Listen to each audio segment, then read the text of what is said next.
is accepted. Come as you are. I never learned anything other than that. So my stance in separating religion and government is that I welcome everyone with inclusivity. Thank you, Mr. Neville. I am Jewish. I was brought up in the post-World War II liberal post-Holocaust order of making sure that no matter who you are, no matter what religion you affiliate yourself with, people are taken care of. People have opportunities. People are brought together. Homes are open. Houses of worship are open. And that liberal Jewish order is still something that matters a lot to me today, particularly given everything that's going on in our broader world. So, proud to be a member of the Jewish faith, and I'm as part of the Jewish tradition. Marriage is depends on your denomination of Judaism. The way I was brought up, anyone who wants to marry each other can get married. I go to Chapel RVA, used to be Commonwealth Chapel, been there for 19 years. Play guitar in the worship band, and have been a part of that congregation since it was started. I've had some discussions with leadership of my church about gay rights and gay marriage throughout my time there. But I associate those not as a church practice, but as just understanding differences of opinion. I know the Bible that I read and the person that I follow, that Jesus would talk to anybody and would love them where they are. And I think that's the belief that I have, and I carry that into the way that I carry myself. And so my church, I don't think, has a stance politically around what they say in regards to that. But I've attended gay weddings, and I've been a part of those communities, and I support everything about gay marriage and rights, etc. And so for me individually, that's what I believe. And so I'm not sure where my church stands officially. We received a few questions, concerning campaign finance for a couple candidates in particular. So again, ever your wild card, Alexis, is going to ask two candidates in particular to respond to audience previously submitted questions. The first is for Mr. Rodet. As of the last public campaign finance report, VPAP.org cites that a majority of your donors are coming from out of state. And with just 33 donors coming from Richmond, some folks are concerned that you may not have the roots to the community to serve the city you seek to lead. What would you say to those that are concerned that you've moved here and are seeking to buy the office? Well, I did grow up here in Henrico County, as I said, and I think I'd have to double check the math, but I do believe the majority of our donations are from Virginia. But the question is still a very fair one nonetheless. All the folks who have supported our campaign are people that I've known through the work I've done in the nonprofit community and in the professional part of my life as well. So they know my values. They know the values the campaign is articulating. They know we're fighting for a more affordable Richmond. We're fighting for more affordable housing, for positive change in the city. So the folks who support the campaign, they embrace those values, and that's why they're supporting that vision for the future of Richmond. Thank you. And one more for, you're looking at me, you know it's for you. The top two raisers in the race, raising $500,000 is no small feat. I think we've got another report coming out soon. The next question is for you, Mr. Avula. Under pressure, you did return $5,000 from a company called Avion that is an immigrant detention center in Farmville. Although you have not yet returned $25,000 from an individual who was also an early investor in the immigrant detention center, also has been involved in some other organizations that are opposed to some of the issues that you shared that you support, including abortion rights and LGBT rights. Why haven't you returned the $25,000 that's associated with a similar organization that you did reject money from? Yeah, I'll explain about the $5,000 first. So, we were raising money. I spoke in an event. Somebody came up to me and said, I'd love to support you. We got a check from a name that I didn't recognize, being new to politics. It was right before the deadline, and we processed it. I was made aware that came from an LLC associated with a state prison. As soon as we were made aware of it, we said, that's not aligned with our values, and we returned the money.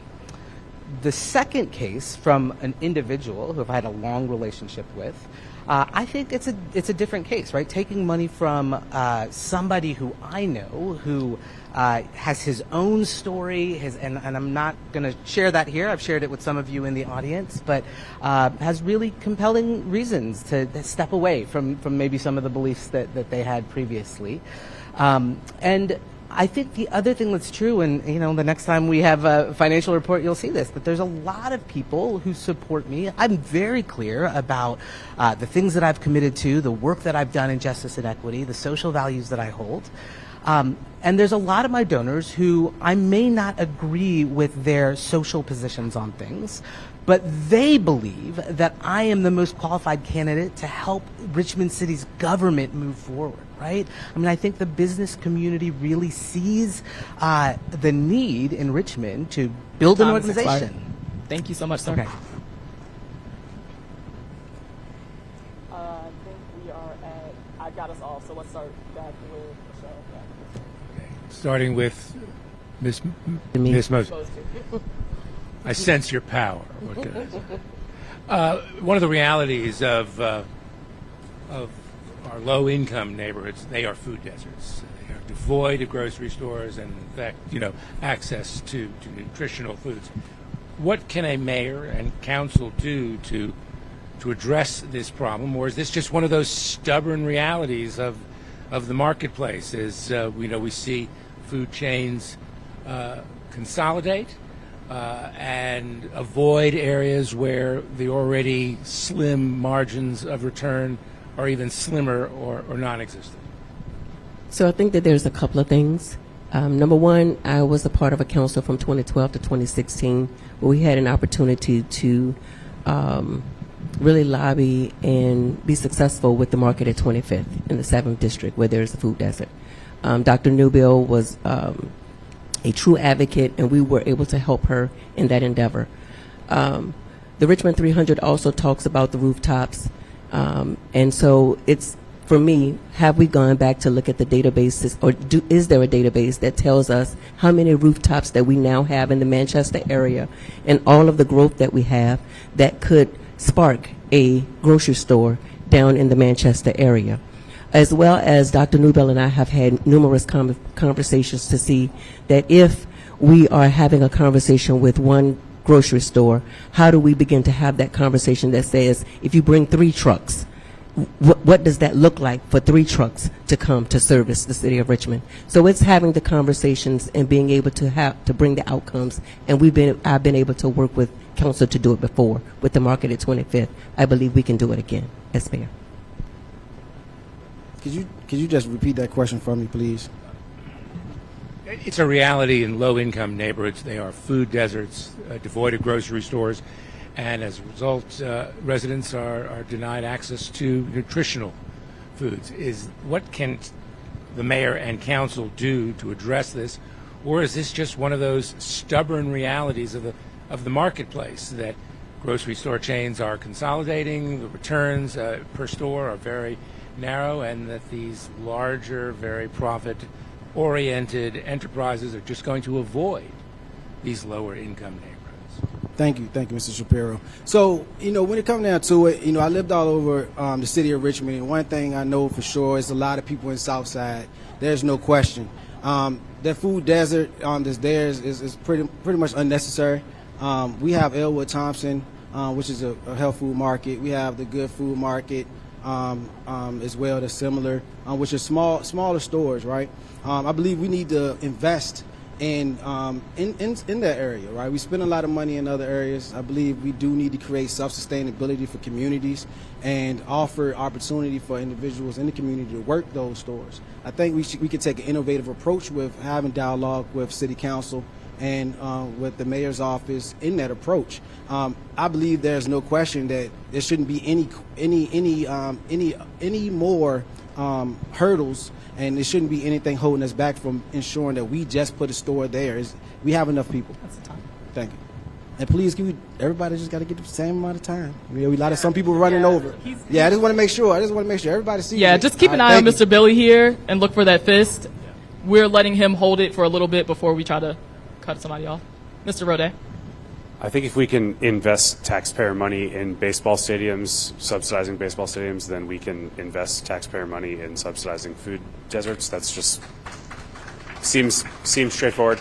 I have a lot of personal experience in this area. It's I get excited talking about food security because there are so many intersections of racial justice, food security, economic justice, and climate change whenever we talk about food and access to healthy food. I helped run a nonprofit that supports BIPOC farmers and urban farmers with micro community gardening, things along those lines. We can do more in the city than we currently do. There's no doubt about it. One of the beautiful things a city can do is plan. We can plan for growth, we can plan for development, and we can go say, I want to bring a grocery store to the south side. I want to bring grocery stores to the south side. And one of the things you can do is zone for it, plan for it, put the map together. I want to see one here. The government can buy property. We can buy land. We can say, as we build and develop this neighborhood and bring the needed incomes and the people in this neighborhood, we can invest for that opportunity for creating a better quality of life. And it's not just grocery stores. It's childcare, it's healthcare, it's medical services. It's everything else that makes other neighborhoods strong and vibrant. And investing in lower income communities is what government does. And we haven't for 50, 60 years, especially in the same neighborhoods we need to invest in today. So for me as mayor, my number one priority will be focusing on improving the quality of life for everyone. As public health director, food security was one of the major issues that we addressed for our city. We first were involved in supporting corner stores to bring fresh produce. We were deeply involved in propagating urban farms all over the city. We were involved in the advocacy efforts to bring the grocery store to the East End. I think as mayor, there are clear ways that we can invest larger dollars to bring grocery stores, but also ways that we can explore other models. Food co-ops, for example, that may not take as much of a front-end investment. I think there's a whole toolbox of things that we can do to address food security, but it's got to be part of the vision of the leadership of the city to execute. Question's mine.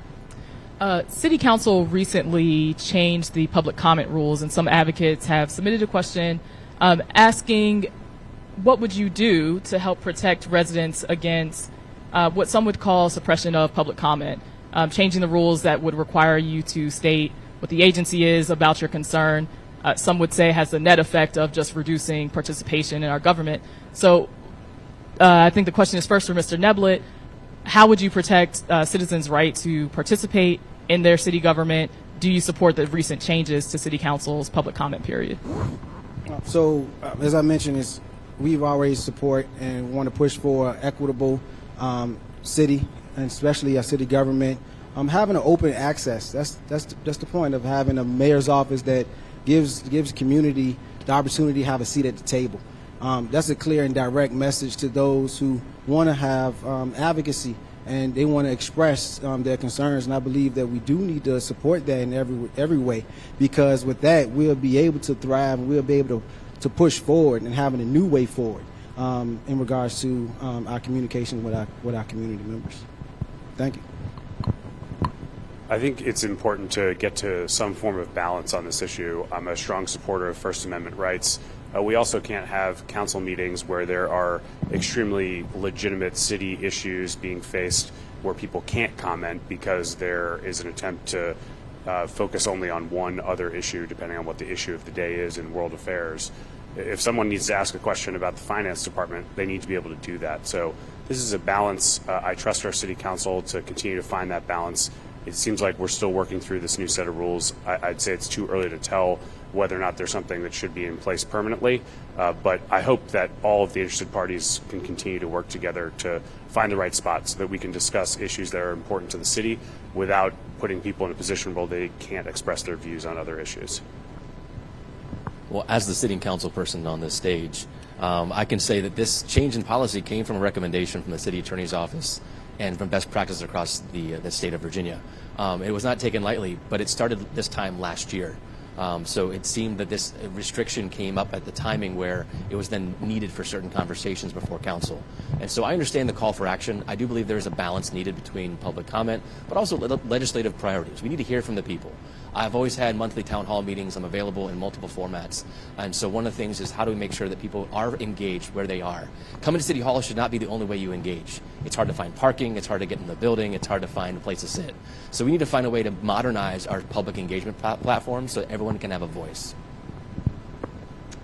We absolutely need to preserve freedom of speech. We also need to be realistic about what is appropriate for a city council conversation, and completely agree with the fact that we need to use multiple modalities for people to ensure that their voice is heard. We need to bring back the infrastructure for neighborhood teams, for community associations that give people voice. We need to use technology for people to be able to provide input on key issues. I think the end goal is to be able to engage productive conversation for the movement of local government, but we have to create as many spaces as possible outside of city council for folks to ensure that their voice is heard. As a former city council representative, I certainly believe that the people's voice should be heard. I do believe it's too early to tell exactly where we are as it relates to making the shift. But as mayor, I am committed to being a part of council at least quarterly, so that I can be there to hear what's being said by the people of Richmond. And so I think that we need to see how it all plays out with what council has put in place. But as Richmond's next mayor, I want to be there as well, because I want to be a part of the conversation and hear and make sure that we are working together to answer questions and to build a Richmond that's working for all of us. Thank you. And to Mr. Rodet, first, post-pandemic, the vacancy rates downtown in commercial and office space remains quite high, with this kind of enduring preference for working remotely. Depending on the grade of space, these rates are, I think, north of 20%. What can be done to encourage people to return to these downtown offices? And if not, how about repurposing some of this space as residential, maybe a step towards dealing with the housing crunch? I'll try and cover as much as I can because it's a complicated and nuanced issue. I would start with the best way to prioritize the downtown sense of place getting to where we want it to go is getting more people to live downtown and supporting more small businesses that exist downtown while working on some of the neighborhood issues that we've seen repeatedly, whether it's streetlights and sidewalks not being in the place that they need to be.